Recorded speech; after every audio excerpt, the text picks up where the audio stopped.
Министерството за внатрешни работи му издало времен пасош на сопственикот на Пуцко Петрол, бидејќи тоа го овозможил судот.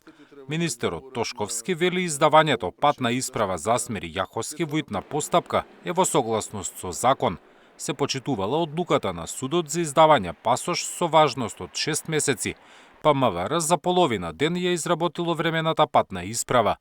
Суштината на прашањето треба во овој случај да биде како е донесена одлука од судот да се врати предметната патна исправа, а не зошто Министерството за внатрешни работи постапило согласно одлука на судот. Министерството за внатрешни работи не може да постапи поинаку. Нити сега, нити претходно, нити па во иднина ќе постапиме спротивно на наредба дадена од страна на јавен обвинител и на одлука донесена од страна на надлежен суд. Барањето за издавање времен пасош Јаховски го испратил прво до Кривичниот суд, а откако бил одбиен се обратил до апелација.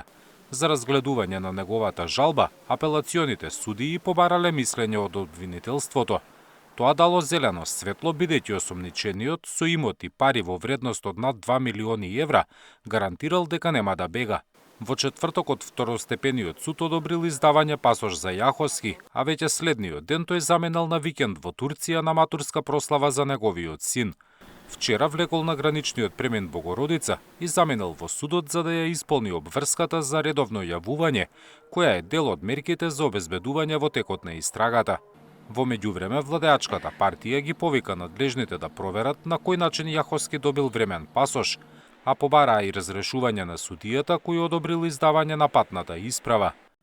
Газдата на Пуцко Петрол е осомничен во рамки на истрагата со која се опфатени сопствениците на компанијата РКМ Радко Капушевски и Ерџан Секуловски, како и поранешниот директор на СМ Васко Ковачевски кој е во бегство. Обвинителството истражува можни злоупотреби во набавките за мазут за ТЕЦ Неготино вредни над 160 милиони евра во време на енергетската криза.